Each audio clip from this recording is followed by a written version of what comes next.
America തങ്ങളുടെ തന്ത്രപരമായ ആവശ്യങ്ങൾക്കായി പാകിസ്ഥാനെ ഉപയോഗിച്ച ശേഷം അവഗണിച്ചുവെന്നാണ് പാക് പ്രധാനമന്ത്രി ഖ്വാജ ആസിഫ് പറയുന്നത്. US ബന്ധത്തെ ടോയ്ലറ്റ് പേപ്പറിനോട് ഉപമിച്ച അദ്ദേഹം പാകിസ്ഥാൻ ഭീകരവാദത്തിന്റെ കേന്ദ്രമായത് മുൻപ് രാജ്യം ഭരിച്ചിരുന്ന ഏകാധിപതികളുടെ തെറ്റായ നയങ്ങൾ മൂലമാണെന്നും ദേശീയ അസംബ്ലിയിൽ തുറന്നു സമ്മതിച്ചു. അഫ്ഗാൻ യുദ്ധങ്ങളിൽ പാകിസ്ഥാൻ പങ്കുചേർന്നത് വലിയ തെറ്റായിരുന്നുവെന്നും ഇന്നത്തെ പാകിസ്ഥാൻ നേരിടുന്ന ഭീകരവാദം ആ തെറ്റുകളുടെ തിരിച്ചടിയാണെന്നും കൂടി പറഞ്ഞു.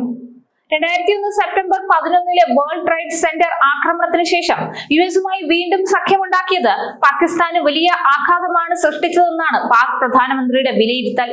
2001 ശേഷം US നേതൃത്വത്തിലുള്ള യുദ്ധത്തിൽ പങ്കുചേർന്നപ്പോൾ പാകിസ്ഥാന് താലിബാനെതിരെ തിരിയേണ്ടി വന്നു. US പിൻവാങ്ങിയപ്പോൾ വിട്ടുമാറാത്ത ആക്രമണങ്ങളും തീവ്രവാദവും സാമ്പത്തിക തകർച്ചയും പാകിസ്ഥാനിൽ അവശേഷിച്ചുവെന്നാണ് ഖ്വാജ ആസിഫ് പറഞ്ഞു വെക്കുന്നത്.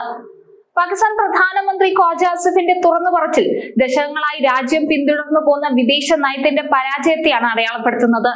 ശീതയുദ്ധകാലം മുതൽക്കേ അമേരിക്കയുടെ തന്ത്രപരമായ പങ്കാളിയായിരുന്ന പാകിസ്ഥാൻ തങ്ങളുടെ ഭൂമിശാസ്ത്രപരമായ സ്ഥാനം ഒരു വാടകയ്ക്ക് നൽകിയ ആയുധപ്പുരയാക്കി മാറ്റുകയായിരുന്നുവെന്നാണ് അദ്ദേഹം പറയുന്നത്. സോവിയറ്റ് യൂണിയനെതിരെ അഫ്ഗാനിസ്ഥാനിൽ പൊരുതാൻ മുജാഹിദീനുകളെ വളർത്തിയെടുത്തത് മുതൽ 2001 ഭീകരവിരുദ്ധ യുദ്ധത്തിൽ പങ്കാളിയായതുവരെയുള്ള തീരുമാനങ്ങൾ പാകിസ്ഥാന്റെ സാമൂഹികവും രാഷ്ട്രീയവുമായ ഘടനയെ തകർത്തു. ഭീകരവാദത്തെ ഒരു തന്ത്രപരമായ ആയുധമായി കണ്ട ഏകാധിപതികളുടെ നയങ്ങൾ പാകിസ്ഥാന് തന്നെ തിരിച്ചടിയായി മാറുന്ന കാഴ്ചയാണ് ഇന്ന് നാം കാണുന്നത്. യുദ്ധങ്ങൾ പാകിസ്ഥാന്റെ രാഷ്ട്രീയ, സാമ്പത്തിക, സാമൂഹ്യ മേഖലകളിൽ ഏൽപ്പിച്ച ആഘാതം വളരെ വലുതാണ്. കണക്കുകൾ പ്രകാരം കഴിഞ്ഞ 2 പതിറ്റാണ്ടുകളായുള്ള സൈനിക ഇടപെടലുകളും ഭീകരവിരുദ്ധ യുദ്ധവും പാകിസ്ഥാനെ ഒരു വലിയ പ്രതിസന്ധിയിലേക്കാണ് തള്ളിയിട്ടിരിക്കുന്നത്. അഫ്ഗാനിസ്ഥാനിലെ യുദ്ധം പാകിസ്ഥാനിലേക്ക് നേരിട്ട് ആയുധങ്ങളും തീവ്രവാദങ്ങളും ഒഴുകാൻ കാരണമായി. ഒരു കാലത്ത് അഫ്ഗാൻ താലിബാന്റെ ഏറ്റവും വലിയ പിന്തുണക്കാരായിരുന്നു പാകിസ്ഥാൻ.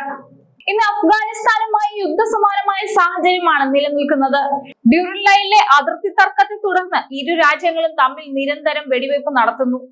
ലക്ഷക്കണക്കിന് അഫ്ഗാൻ അഭയാർത്ഥികളെ നിർബന്ധപൂർവ്വം തിരിച്ചയക്കാൻ പാകിസ്ഥാൻ എടുത്ത തീരുമാനം ഈ കാലയളവിൽ മാനുഷികവും നയതന്ത്രപരവുമായ വലിയ പ്രതിസന്ധികൾക്ക് കാരണമായി. തെഹ്രീക്ക് താലിബാൻ പാകിസ്ഥാൻ എന്ന സംഘടന ഇന്ന് പാകിസ്ഥാൻ സുരക്ഷാ സേനയ്ക്ക് വലിയ ഭീഷണിയാണ് ഉയർത്തുന്നത്.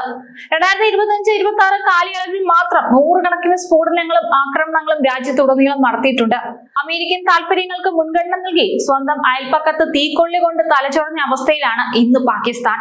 അഫ്ഗാനിസ്ഥാനിലെ അസ്ഥിരത പാകിസ്ഥാനിലേക്ക് പടരുകയും അതുവഴി തീവ്രവാദവും സാമ്പത്തിക തകർച്ചയും രാജ്യത്തെ പിടിച്ചുലയ്ക്കുകയും ചെയ്യുന്നു.